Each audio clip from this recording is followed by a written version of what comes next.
Salut! Dans cette vidéo, je vais m'essayer pour la première fois à l'aquarelle.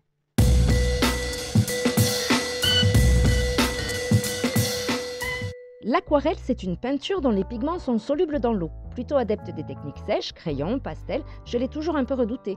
Déjà que j'arrive à me tâcher avec des pastels, imagine avec une technique dont l'ingrédient principal est de l'eau. Mais bon, je t'ai dit que j'allais partager avec toi mes apprentissages, alors je suis allée au magasin et j'ai pris une boîte avec les couleurs de base, un assortiment de pinceaux de différentes tailles, celui de la boîte est un peu gadget, et une palette. Quand je peins à l'acrylique, j'utilise une assiette blanche, mais vu qu'ici on va faire, pour résumer, des eaux colorées, il faut des petits réservoirs. J'ai fait des essais, j'ai regardé des vidéos, j'ai suivi un tuto pour sentir le médium, et puis je me suis lancée. J'ai installé mon plan de travail, j'ai oublié de le filmer, mais ici il y a 2 bocaux d'eau, un pour rincer, un pour prendre de l'eau claire, devant lequel j'ai mis un chiffon et un essuie-tout. J'ai choisi comme sujet des fleurs de cosmos. J'ai fait une esquisse de mon projet pour placer les volumes.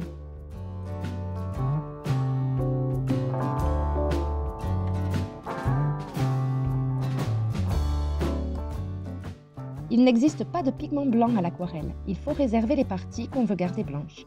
On utilise du drawing gum ou gomme de réserve pour protéger le papier. Je m'en sers aussi pour masquer les fleurs qui seront au premier plan.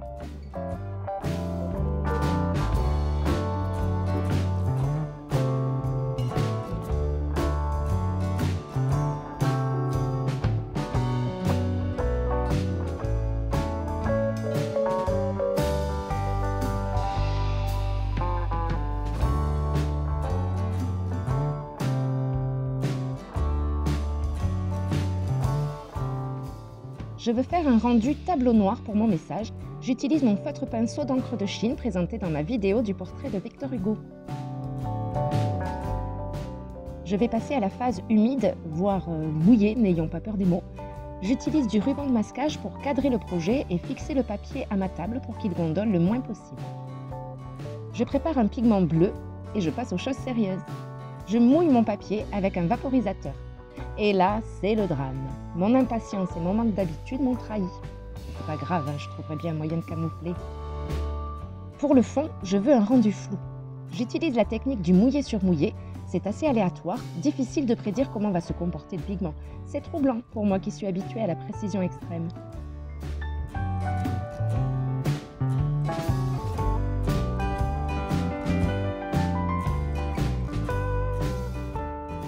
Tout n'est pas très heureux, mais je me dis que je pourrais corriger quand je passerai au mouillé sur sec.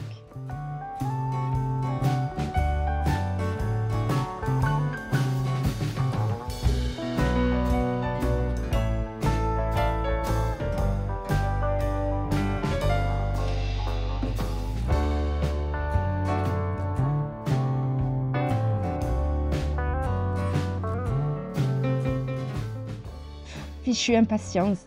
Je tente d'enlever le drawing gum alors que le papier est mouillé. Je salis les réserves, je pèle le papier par endroits, enfin j'enlève la couche supérieure. Mais laisse donc sécher ça tranquille, de toute façon il est tard. Va te coucher. J'enlève les dernières traces de drawing gum. Bon, en fait, même à sec, ça pèle quand même un peu le papier. Ça n'a pas le côté satisfaisant que j'attendais. Je reprends l'aquarelle, cette fois donc en mouillé sur sec pour des détails plus précis.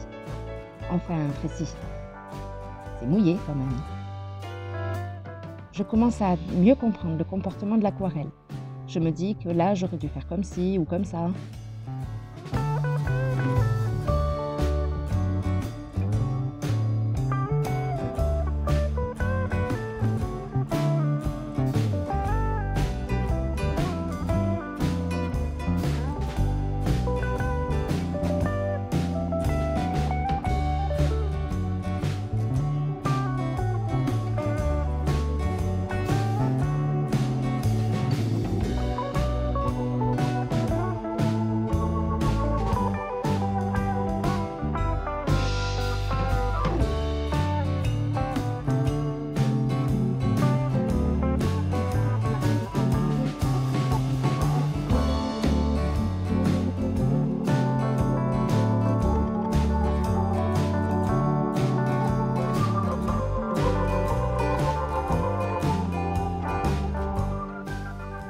Ça a un effet très relaxant quand même.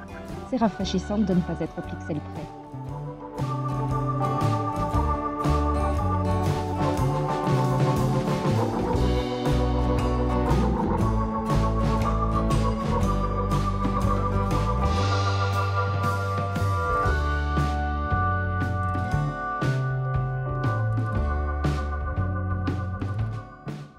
pardon, il me manque un rush, un morceau de vidéo, mais la batterie de mon téléphone me faisait des misères. Je libère mon papier et nettoie toutes les petites traces de crayon. Tu vois l'effet cadre laissé par le ruban de masquage dont je te parlais tout à l'heure. Je reprends à l'encre de Chine les parties pelées par le drawing gum. Pour finir, je fais mon lettrage à l'acrylique que je fluidifie bien à l'eau. Ça n'a pas la transparence de l'aquarelle et là justement je cherche la couvrance. J'en ai fait 10 fois trop.